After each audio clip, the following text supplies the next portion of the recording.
Jack rushed to the well on the top of the hill. Jill had called him. She wanted to tell him something. He wrapped her in his arms. When Jack heard the news, he was excited. Wow, I'm to become a father. And he wrapped her still tighter. Sorry, the baby might get hurt. She giggled and said, I don't think so. She will be happy to be hugged by her father. Jack looked mystified. How do we know it's a baby girl? Jill laughed and said, We don't. But remember the rhyme? Jack and Jill went up the hill to fetch a pail of water.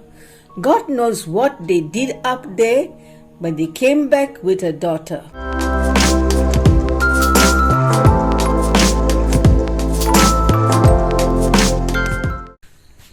She sat under the shadow of the mango tree, shifting herself now and then on the small rock beneath her.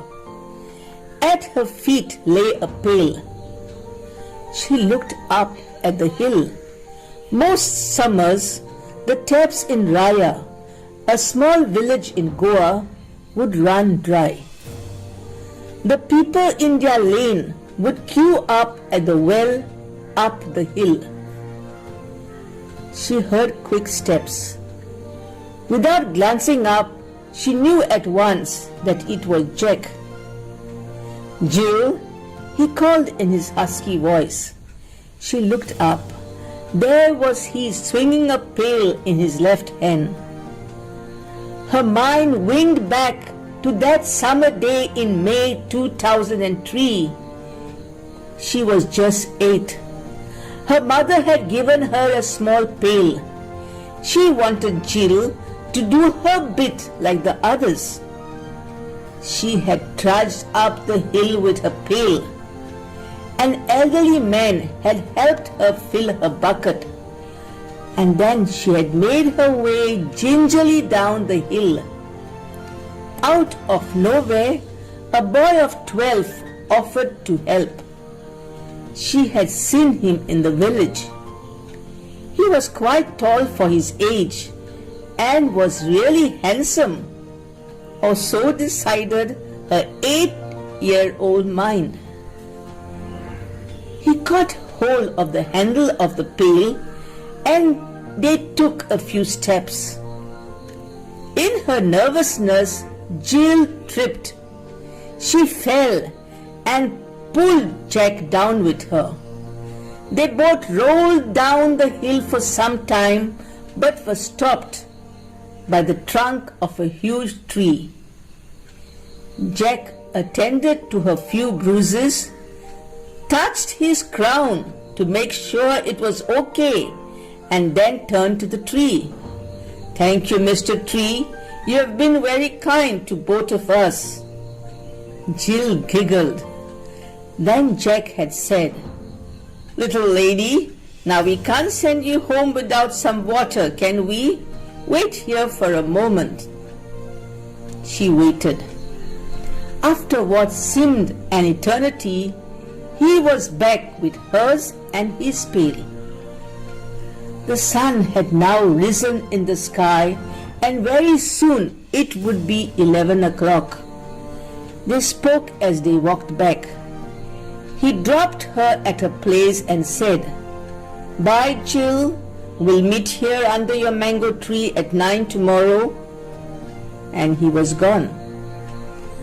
The next day, he was there as promised. The villagers grew used to see this sweet young couple wend their way up and down the hill. Jill's parents were very comfortable with Jack. He was a sensible boy and was part of the church choir, and Jill had lost a lot of her nervousness just being around Jack.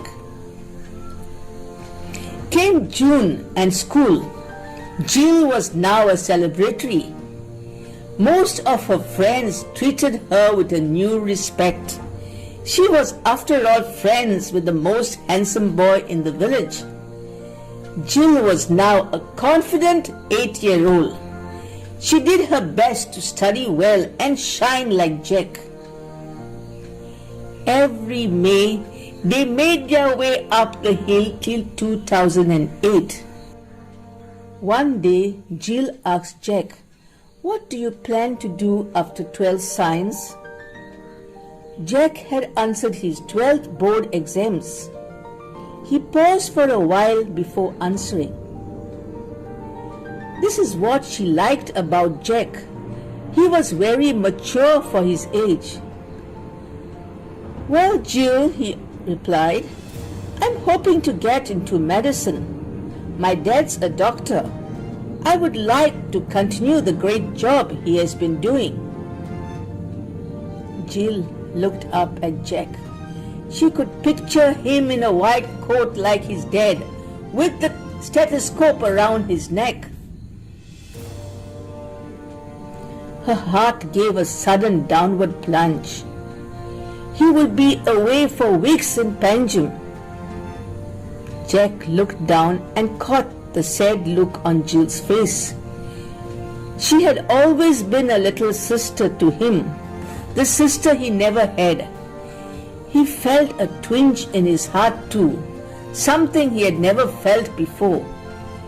He caught her hand and gave it a reassuring squeeze. "Don't worry, Jill," he said. "I'll be home every weekend." Jack did make it to the Goa Medical College. Jack explained his plans for the village. "You know, Jill, I'll help our people. I'll be the best doctor ever." Jill looked up proudly at Jack. He was the kindest boy she had ever met. Jack would always have something to narrate during the breaks. She was introduced to Professor Shagas, who would lean against the table top, blow on his spectacles, and wipe them with his handkerchief. Then there was Professor Pensy. She would always enter the class with a chic sari and had most of the boys in love with her. Jill would roar into laughter at all Jack's escapades. She was surprised that Jack played tricks on his teachers and classmates. She looked at him very proudly. He was really the smartest boy she had ever met. By the time Jack completed his MD, Jill had earned her B.Ed through GVM B.Ed College at Ponda. She had always wanted to be a teacher like her mother, Mrs. Dias. She had WhatsApped Jack her dreams, and he had always been supportive. "I know you will be the best teacher," he had WhatsApped back. She had glowed with pride. Jill was happy. She had landed a permanent job in a school at Margaon, and she knew that Jack was all set to start his practice shortly. She had grown into a beautiful young lady, and she wished that Jack would stop thinking of her as his little sister. She recalled the day when Jack had squeezed her hand. That was the day when she knew that he was no longer her big brother. She went and stood by the window. She could see the hill where it had all started. Those were the glorious days when they would walk up hand in hand. They had been two carefree kids. They had grown together. She knew him better than anyone else. The setting sun lent color to the warm glow enveloping her. It was like nature was in unison with her. Ting! She chose to ignore the message on her cell. She remained for another half an hour looking at the hill silhouetted against the setting sun. She gave a deep sigh and moved towards the table. The message was from Jack. She opened it eagerly and read, "Jill, I'm so happy. I'm finally in love. I met her just yesterday at a party. It was love at first sight. I've not told anybody else. I just wanted you to be the first to know. Her name..." Jill could read no further. She slumped onto a nearby chair, her face drained of all color. For sure, they had never spoken of love. But shouldn't this be love, what they felt for each other? She put on a cheerful countenance at dinner. Her dad asked her, "Jill, any news of Jack? When is he starting his practice?" She replied, "I don't really know, Dad." Her mom added, "You are now 23. It's time the two of you settle down." She turned to her husband and continued, "Henry, you had better talk to Jason and Maria." Jill quickly replied, "Mom, I'm not ready to settle right now. I want to teach for another 5 years." Her parents exploded. Jill excused herself from the table and went to her room. She threw herself on the bed. She gave rein to all her pent-up emotions. Then suddenly she realized, "I have not responded to Jack." She picked up her cell, read a glorious description of Charmaine. With a heavy heart, she replied, "Wow, Jack, I'm thrilled for you. When do I get to meet Charmaine?" Immediate was his reply, "Yes, just longing to show her to you. Meet us at Longinia's Hotel at 5:30 p.m. tomorrow." Jill replied, "Sure, Jack, I'll be there." Jill woke the next morning with dark circles under her eyes. She looked into the mirror. She looked terrible. The school was a drag that day.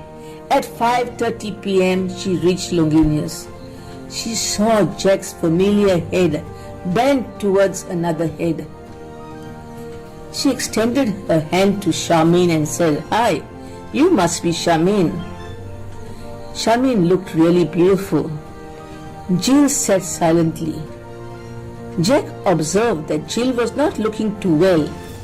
He told Charmaine, "You carry on. I have to reach Jill home." Jill noticed that Charmaine didn't look too pleased. And no matter how much she protested, Jack had his way. And soon they had reached Raya. Jill said, "Jack, I'd like to go home alone." "No," came the reply, "I'm coming with you." Jill burst into tears. In response, Jack grabbed her by the hand and climbed up the hill. He sat them down beside the well. He took her hands in his and asked her, "What's wrong, Jill? I've never seen you like this. Are they working you too hard at school?" Jill just shook her head. At that moment, the moon came out from behind the clouds and shone on Jill's face. Jack was shocked at the pain he saw in her eyes. He drew her close to his chest. 1.5 months later, Jack was back at Raya. He rushed to the well on the top of the hill. Jill had called him. She wanted to tell him something. When he reached the top, his eyes feasted on a wonderful sight. Jill was sitting on a stone, looking extremely beautiful. There seemed to be an inner glow emanating from within. He thought to himself, "How was I blind to this? Here was the only girl for me all the time." "Yes, sweetheart?" he asked loudly, and wrapped her in his arms. She could hear the beating of his heart. She wondered, how will he accept the news? When Jack heard the news, he was excited. Wow, I'm to become a father! And he wrapped Jill still tighter in his arms. Sorry, the baby might get hurt. She giggled and said, I don't think so. She'll be so happy to be hugged by a father. Jack looked mystified. How do we know it's a baby girl? Jill laughed and said, we don't. But remember the rhyme? Jack and Jill went up the hill to fetch a pail of water. God knows what they did up there, but they came back with a daughter. Jack laughed, stood up and gave Jill his hand. Come, he said, we have to get married soon. And hand in hand they went down the hill.